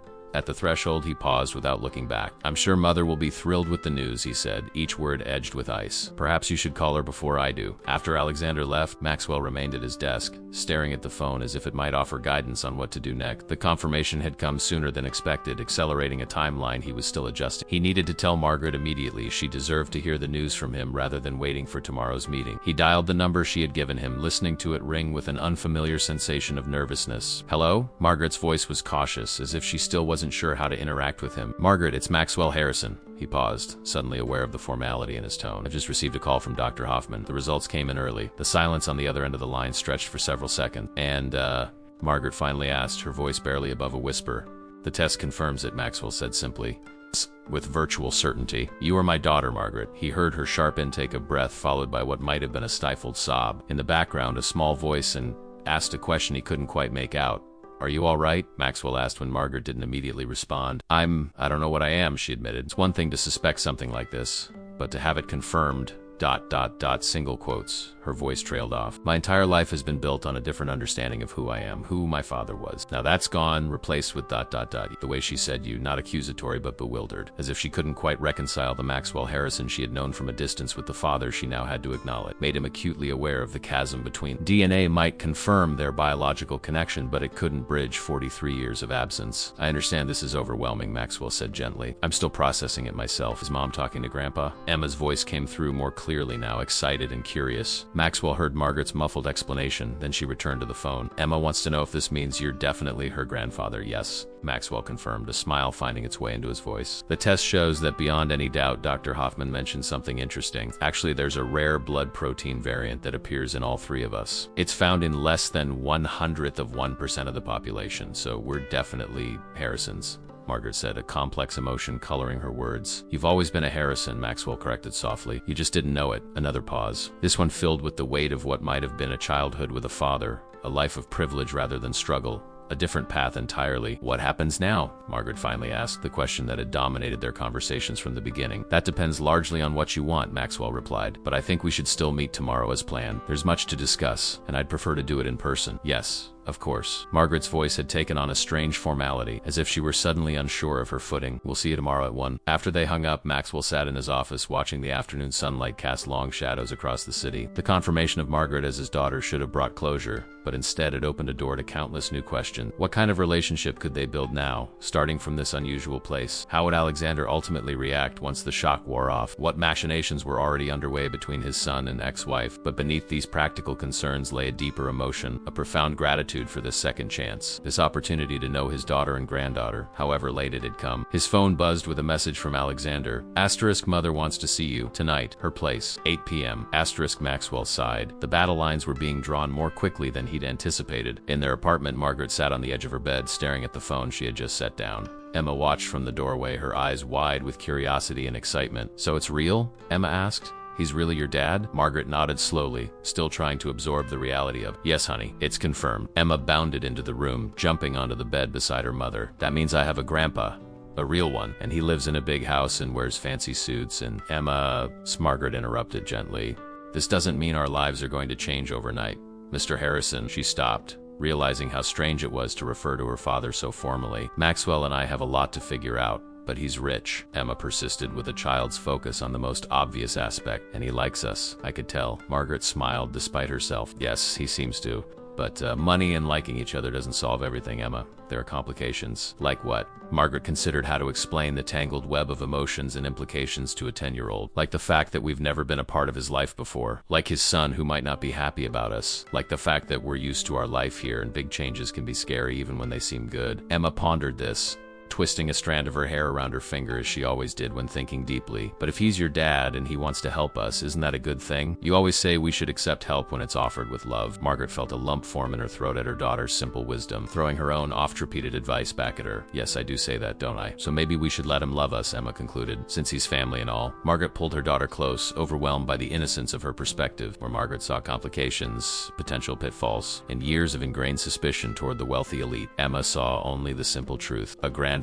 who wanted to know them. We'll see what happens tomorrow, Margaret said, kissing the top of Emma's head. For now, let's just take it one step at a time. But as Emma bounded off to write in her special notebook, Margaret remained on the bed, her thoughts spinning. The DNA confirmation had changed everything and nothing simultaneously. She was still the same person she had been yesterday, a single mother, a cleaner, a woman who had built a life with her own two hands against considerable odds. Yet now she was also Margaret Harrison, daughter of one of the city's wealthiest men, a woman with a claim to a legacy she had never imagined. The dichotomy was dizzying. For 43 years, her identity had been rooted in being Rose Walsh's daughter, in the struggles they had shared, in the stories her mother had told her about Thomas Walsh, the father who had abandoned them. Those stories had shaped her determination never to depend on a man's, her fierce independence, her suspicion of the wealthy and powerful. Now she had to reconcile that identity with this new revelation. Her mother had lied. Her father hadn't abandoned them but had never known she existed, and the elite world she had spent years cleaning up after was, by birthright, partly her own. The questions that had nagged at her since yesterday returned with renewed intensity. Why had her mother lied? What had Harrison Sr. done or said to convince Rose to disappear with his grandchild? And perhaps most troublingly, why had Rose maintained the deception even as she watched her daughter struggle? Even as medical bills mounted and opportunities dwindled. Margaret reached for the locket at her throat, the tangible link between her past and this bewildering present. Her mother had kept this token of her relationship with Maxwell, even while constructing an elaborate fiction about Thomas Walsh. Had it been a reminder of what she'd lost, or insurance for a day she never had the courage to face? Across town, Evelyn Harrison was preparing for battle in her elegant Upper East Side townhouse. She moved about her drawing room with the precision of a general positioning troops, ensuring that every element was in place for maximum advantage, the lighting subdued but flattering, the seating arranged to put Maxwell at a slight disadvantage, the bar cart stocked with his preferred scotch as a calculated gesture of civility. Alexander sat watching his mother, both impressed and unsettled by her methodical approach to the situation. Like him, she viewed the revelation of Margaret's existence as a threat to be neutralized rather than a family matter to be embraced. You're certain about the test results? Evelyn asked, adjusting a cushion with manicured fingers. Father received the call while I was in his office, Alexander confirmed. It's definitive. 99.9997% certainty, according to Dr. Hoffman, plus some rare blood marker they all share. Evelyn's lips thinned, and he seemed pleased about this confirmation. Alexander considered his father's reaction. Not exactly pleased, more validated, as if it confirmed something he had already accepted emotionally. That's concerning, Evelyn said, moving to the bar cart to pour herself a small measure of sherry. If Maxwell has already formed an attachment to this woman and her child, it will make our position more difficult. Our position? Alexander raised an eyebrow. Don't be naive, darling, Evelyn chided. Your father's surprised daughter represents a direct threat to your inheritance and my financial security. The Harrison fortune was supposed to pass cleanly to you, and by extension, support my lifestyle through your continued generosity. If this cleaner and her child are now in the picture, she didn't need to finish the thought. Alexander understood perfectly the potential financial implications of having to share his father's estate with newfound relative. What are you planning to say to him tonight? He asked. Evelyn sipped her sherry, her expression calculated. I intend to remind Maxwell of his responsibilities to the family name, to the company, and most importantly to you. This woman may share his DNA, but she doesn't share our history, our values, or our position in society. And if he doesn't care about those arguments, then, Evelyn said with a cold smile that didn't reach her eyes, I'll remind him of certain indiscretions in his past that the board might find troubling. Maxwell has always been so concerned with his reputation. It would be a shame if certain stories from the early days of Harrison Enterprises came to light just as he's preparing his retirement legacy. Alexander studied his mother with newfound appreciation for her ruthlessness. Blackmail mother? Really? I prefer to think of it as leveraging all available resources, Evelyn corrected smoothly. Your father responded to my divorce settlement demands quickly enough enough when I mentioned the Moscow deal. Some reminders of what's at stake might be necessary now as well. The casual reference to blackmail should have disturbed Alexander more than it did. Instead, he found himself nodding in agreement, already calculating how his mother's tactics might benefit his position. Just don't push him too far, he cautioned. Father can be stubborn when backed into a corner. Evelyn's smile deepened, taking on a predatory edge. Oh, I know exactly how far to push Maxwell Harrison. I've had decades of practice. She checked her watch. He'll be here in an hour. You should leave before he arrives. This will be more effective as a private conversation. Alexander stood, straightening his already impeccable suit. Call me afterward? Of course, darling.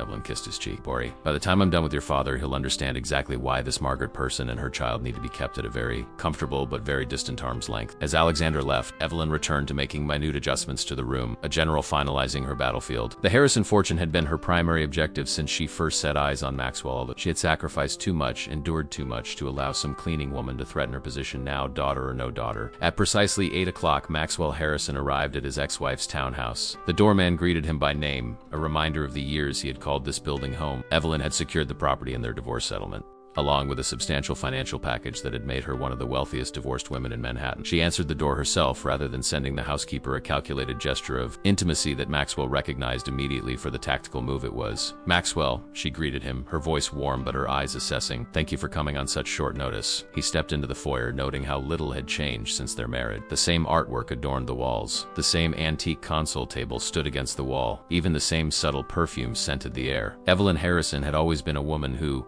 once she secured what she wanted, held on to it with unwavering determination. You didn't leave me much choice, Evelyn, he replied, following her into the drawing room. Alexander made it clear this meeting wasn't optional.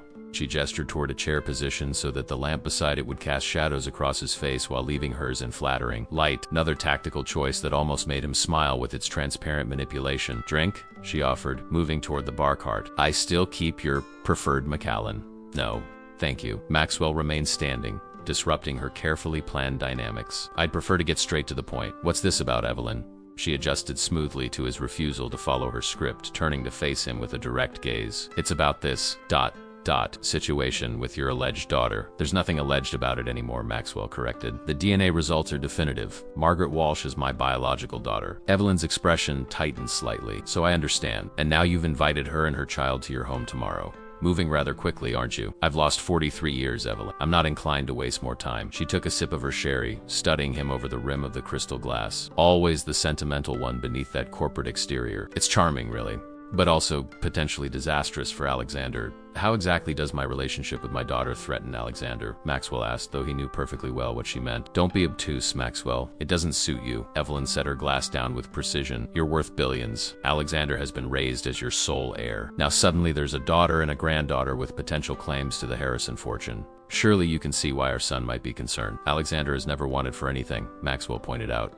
He will inherit more wealth than he could spend in 3 lifetimes, regardless of any provisions I might make for Margaret and Emma. It's not just about money, Evelyn countered. It's about position, influence, the Harrison legacy. Alexander has spent his entire life preparing to step into your shoes, to take over not just the company, but the social and philanthropic responsibilities that come with the Harrison name. And now, how do you imagine the board will react to knowing the CEO's daughter spent the last 15 years scrubbing toilets in the company headquarters? The deliberate crudeness of the image revealed the depth of Evelyn's disdain. Maxwell felt a surge of protectiveness toward Margaret, a woman he barely knew but who was connected to him by blood and now increasingly by a sense of responsibility. The board's reaction is not my primary concern, Maxwell said evenly. And if you're worried about social embarrassment, I suggest you recalibrate your priorities. Margaret Walsh is an honest, hard-working woman who has raised an exceptional child under difficult circumstances. There's nothing shameful in that. How noble, Evelyn said, her voice dripping with sarcasm. And what about the circumstances of her birth? Have you considered the implications of that becoming public knowledge? Harrison CEO fathered secret child while engaged a socialite. Isn't exactly the headline you want accompanying your retirement announcement. Maxwell's eyes narrowed. We weren't engaged when I was with Rose.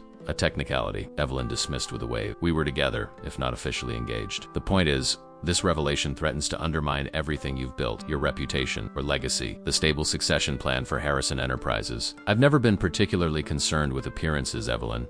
You know that. She laughed, a brittle sound without humor. Oh, please. You've been concerned with the right kind of appearances your entire career.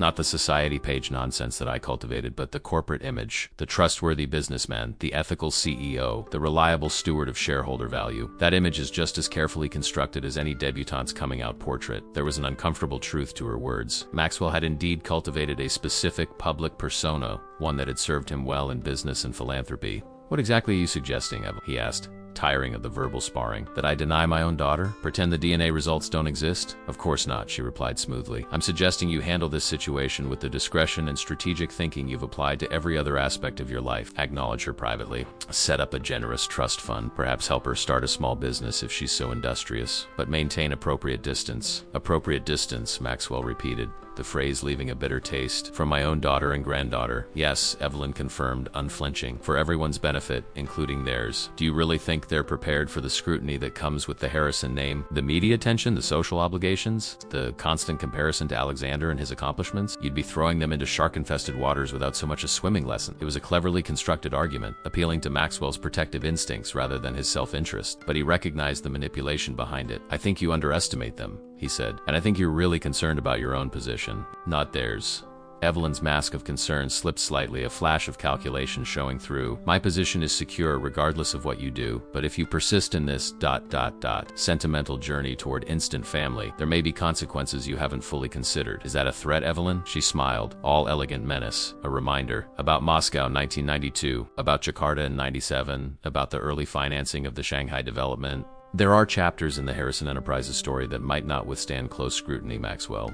Chapters that the board and the SEC might find concerning if they came to light." The reference to these problematic deals from early in his career confirmed what Maxwell had suspected. This wasn't just about protecting Alexander's inheritance. It was blackmail, pure and simple. "I see," he said quietly. "You'd damage the company, risk Alexander's inheritance, potentially trigger investigations that could affect thousands of employees, all to prevent me from acknowledging my own daughter." "I'd prefer not to," Evelyn replied with practiced regret. "But a mother does what she must to protect her child's interests." Maxwell studied his ex-wife, seeing past the elegant facade to the calculating woman beneath. He'd once loved her, or thought he had.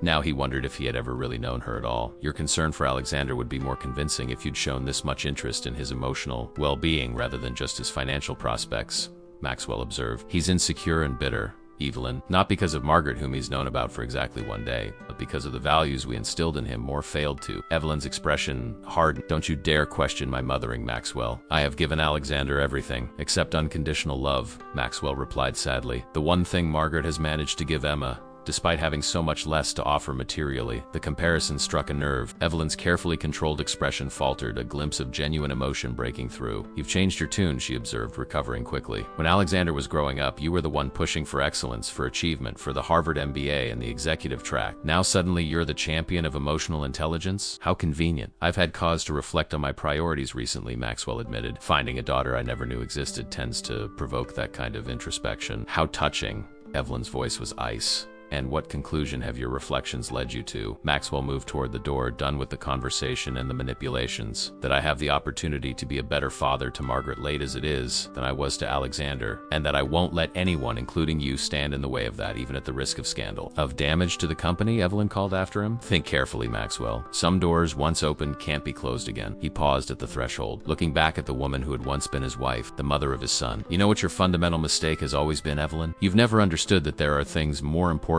than appearances, position, or even money. Things that actually matter." "Like what?" she asked, genuinely perplexed. "Like connection, like truth, like the chance to know your own child." He shook his head sadly. "Threaten me all you want. Bring up Moscow, Jakarta, Shanghai, whatever you think will frighten me into compliance. It won't work. Margaret and Emma are Harrisons, and I intend to acknowledge them as such, publicly and permanently." Evelyn's face flushed with anger. "You'll regret this, Maxwell. When the press is camped outside your door, when the board is calling emergency meetings, when Alexander contests your will, you'll wish you'd listened to me." "Perhaps," Maxwell conceded, "but for the first time in a very long time I'll be doing what I know is right, not just what's expedient. Good night, Evelyn." He left the townhouse with a strange sense of liberation. Evelyn's threats were not idle. She knew enough about the early, sometimes ethically questionable deals that had built Harrison Enterprises to cause serious problems. But the leverage she thought she held had diminished in the face of what he stood to gain: a relationship with his daughter and granddaughter, a chance to right an old wrong, an opportunity to be the father he should have been all along. As his car pulled away from the curb, Maxwell made a decision. Tomorrow's meeting with Margaret and Emma wouldn't just be about getting to know each other better. It would be about offering them their rightful place in his life, fully, publicly, and irrevocably. Whatever consequences came with that decision, he would face them head-on. Back in their Queens apartment, Margaret stood at the window, watching the lights of the city flicker in the distance. Emma had finally fallen asleep after hours of excited speculation about what their visit to Maxwell's home might bring. The DNA confirmation had shifted something fundamental within Margaret.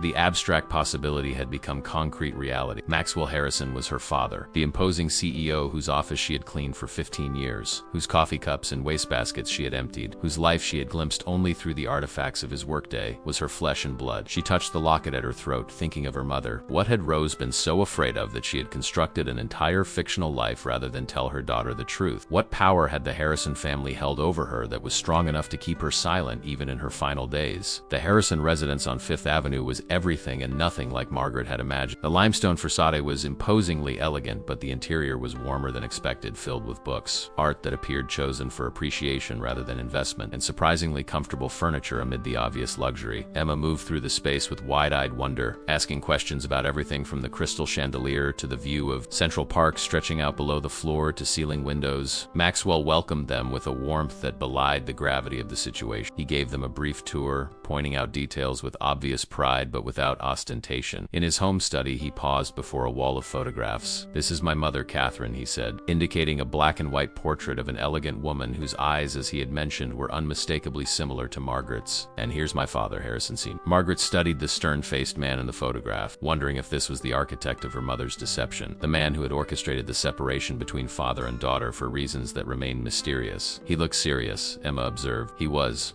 Maxwell agreed. "Too serious most of the time. Success was everything to him. Appearances, legacy, control. The irony is that in trying to control everything, he missed what actually mattered, like Grandma Rose and Mom." Emma asked with a child's directness. Maxwell nodded, his expression softening. "Yes, exactly like that." They moved to the living room, where lunch had been laid out. Simple but elegant fare that Margaret suspected had been chosen to be approachable rather than intimidating. As they settled at the table, Maxwell took a deep breath, clearly preparing to address the situation that had brought them together. "Before we begin," he said, "I want you to know that I've given a lot of thought to how we proceed from here. The DNA results confirm what I think we all felt instinctively. We are family. What that means in practical terms is entirely up to you, Margaret." Margaret set her napkin in her lap, buying time to gather her thoughts. "I'm still processing everything," she admitted. "Finding out that the man whose office I've cleaned for 15 years is actually my father. ... It's overwhelming. And there are still so many questions about why my mother kept this secret." "I've been thinking about that too," Maxwell said. "Based on what I know of my father and the timing of events, I believe he made Rose an offer she couldn't refuse: financial security in exchange for disappearing, and likely threats if she didn't comply." "But why? Why was it so important to keep us apart?" Maxwell's expression darkened. Harrison Sr. was obsessed with legacy, with the family name, an unplanned child with a woman he considered unsuitable, not from the right social circle, not from a wealthy family, would have been unacceptable to him, especially since I was already being groomed to take over the company. He paused, choosing his words carefully. "My relationship with Evelyn was arranged almost like a business merger, two prominent families joining forces. Rose threatened that plan." The clinical assessment of his own marriage surprised Margaret. "Did you love her? My mother, I mean." "Yes," Maxwell said without hesitation. "Rose was different from anyone else in my world, authentic, grounded. She had a way of cutting through pretense that I found incredible." His eyes met Margaret's. "You have that same quality." Emma, who had been uncharacteristically quiet, suddenly perked up. "Is that a photo of you?" she asked, pointing to a framed picture on a side table. Maxwell smiled. "Yes, that's me with Alexander when he was about your age." Emma studied the photo of father and son standing beside a sailboat, both smiling, though the boy's expression seemed somewhat forced even in the faded photograph. "He doesn't look very happy. Alexander has always found happiness." "Elusive," Maxwell acknowledged with a hint of sadness. "Something I bear some responsibility for." The doorbell rang, interrupting their conversation. A moment later, Maxwell's housekeeper appeared in the doorway, looking distinctly uncomfortable. "I'm sorry to interrupt, Mr. Harrison, but Mr. Alexander is here, and Mrs. Harrison as well. They're quite insistent on joining you." Maxwell's expression tightened. "Tell them we're in the middle of a private family lunch, but it was too late." Alexander strode into the room, Evelyn close behind him. He was impeccably dressed as always, but his normally controlled demeanor showed cracks, his movements too sharp, his eyes too bright with barely suppressed emotion. Evelyn was the picture of elegant disdain, her gaze sweeping over Margaret and Emma as if assessing items at a yard sale. "Father," Alexander said, his voice brittle, "how thoughtful of you not to invite us to this little family gather." Maxwell rose from his seat, positioning himself slightly in front of Margaret and Emma in an unconsciously protective gesture. "This isn't the time, Alexander. We agreed to meet privately tomorrow to discuss. To discuss what? How you intend to rewrite the family history. How you plan to insert your cleaning lady and her daughter into the Harrison legacy." Alexander's voice rose, careful facade of corporate composure crumbling entirely. "Did you think I would just stand by and watch?" Emma shrank back in her chair, alarmed by the naked hostility. Margaret placed a protective hand on her daughter's shoulder, her own expression hardening at the sight of her child's distress. "Alexander, that's enough," Maxwell commanded, his CEO voice returning in full. "You're frightening a child. Whatever grievances you have with me, Emma is innocent in all this." "Innocent?" Evelyn interjected, stepping forward. "Is that what we're calling it now? This entire situation reeks of opportunism. 43 years of silence, and suddenly she appears just as you're preparing to retire, just as Alexander is positioned to take over. The timing is suspicious at best." Margaret stood, her patience finally exhausted. "I didn't appear anywhere. I've been cleaning this man's office for 15 years without ever knowing who he really was. I never approached him. I never made any claims. I was actually about to lose my job when Emma found that photograph." Alexander scoffed. "A convenient story." "It's the truth," Margaret insisted, her voice rising to match his. "Something you seem to have limited experience with." The tension in the room was palpable, the confrontation verging on something uglier. "Tst." Emma, still seated, reached into her small backpack and pulled out her special notebook. She flipped through it until she found what she was looking for, then stood up, moving to stand between the arguing adults. "Excuse me," she said, her voice small but determined. "I want to show you something." To everyone's surprise, she approached Alexander directly, holding out the open notebook. "This is my family tree project from school last year, see? This side is all empty because Mom said we didn't know about my grandpa's family." Alexander stared down at the childish drawing. A family tree with only 3 branches. Emma, Margaret, and Grandma Rose, who had a line drawn through her name with "died," heaven written beside it. The starkness of the diagram, the empty spaces where other family members should have been, conveyed a loneliness that no adult explanation could have captured. "I gotta see," Emma continued matter-of-factly, "because it was supposed to have at least 3 generations with full names and birthdays. Everyone else had grandparents and uncles and aunts and cousins." She looked up at Alexander with unguarded honesty. "If Mr. Harrison is really my grandpa, and you're his son, that means you're my uncle." "I've never had an uncle before." The simple statement, delivered without manipulation or guile, landed with unexpected impact. Alexander stared at the little girl, seeing for the first time not a threat to his inheritance, but a child who had grown up without the family connections he had taken for granted, despite his complaints about them. "Emma," Margaret said gently, "come back and sit down, honey." But Emma wasn't finished. She turned to Evelyn next, her expression curious rather than confrontational. "Are you my grandma too?" Evelyn looked startled, then affronted. "Certainly not. Maxwell and I have been divorced for years." "Oh," Emma said, processing this. "So you're just my uncle's mom." She studied Evelyn's perfectly maintained appearance. "You look very fancy, like a movie star." Despite herself, Evelyn's expression softened slightly at the compliment. "Thank you, I suppose." The moment of unexpected connection, however slight, shifted the atmosphere in the room. The raw hostility receded, replaced by an awkward, uncertain tension. Alexander handed the notebook back to Emma, his movements stiff, but his expression conflicted. Maxwell seized the opportunity. "Alexander, Evelyn, this isn't how I would have chosen to handle this meeting. But now that you're here, perhaps we can try to have a civilized conversation about what happens next." Alexander looked at his father, then at Margaret and Emma, his expression unreadable. "What exactly are you proposing, Father? That we all become one big happy family? That we pretend decades of separation never happened? That I simply accept these ... strangers as Harrisons? Not strangers," Maxwell corrected quietly. "Your half-sister, your niece, and yes, Harrisons by blood, whether or not you find that convenient." Margaret, who had been watching this exchange with growing frustration, finally spoke up. "I'm not here to take anything from you, Alexander. I didn't ask for any of this, but Emma deserves to know her family, all of her family, and that includes you if you can get past your own insecurity long enough to see her as a person, not a threat." The directness of her assessment, cutting through pretense just as Rose once had, visibly startled Alexander. He looked at Margaret with new eyes, seeing perhaps for the first time the sister rather than the interloper. Emma, still standing in the middle of this adult confrontation, closed her notebook and hugged it to her chest. "Mom always says that family's about who loves you, not just who's related, but it would be nice if it could be both." The simple wisdom broke through the tension like a shaft of light through storm clouds. Maxwell moved to stand beside his daughter and granddaughter, a physical declaration of his commitment to them. "I've made my decision," he said, his voice gentle but firm. "Margaret and Emma are Harrisons. I will be acknowledging them publicly, making provisions for them in my will, and doing everything in my power to make up for the years we lost. Not to diminish your position, Alexander, but to expand our family in the way it always should have been. Alexander stared at his father, clearly wrestling with competing emotions. And the company, the succession plan, remains as it was, Maxwell assured him. Your position as my successor at Harrison Enterprises is secure, assuming that's still what you want. But the Harrison family is more than just a business, son. It's about time we all remembered that. Evelyn, who had been watching this exchange with calculating eyes, seemed to recognize that her leverage had evaporated. The threatened exposure of old business indiscretions would now harm Alexander's future as much as Maxwell's legacy. Well, she said with forced brightness, this has been enlightened. Perhaps we should continue this discussion another time when emotions aren't quite so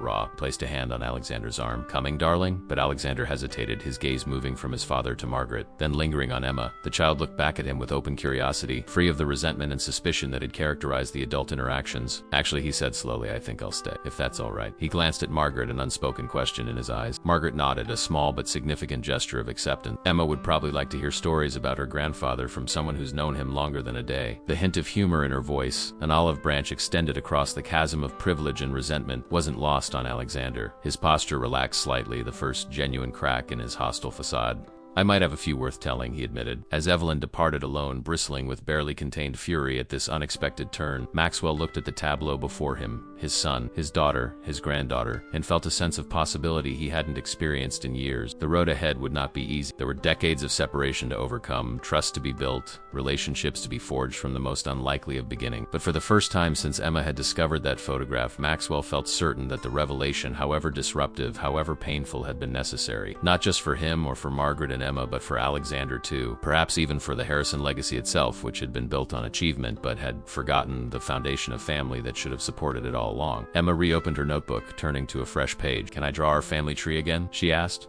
looking between the adults with hope in her eyes. The real one this time? Yes, Maxwell said, smiling at his granddaughter. I think it's about time we got that right.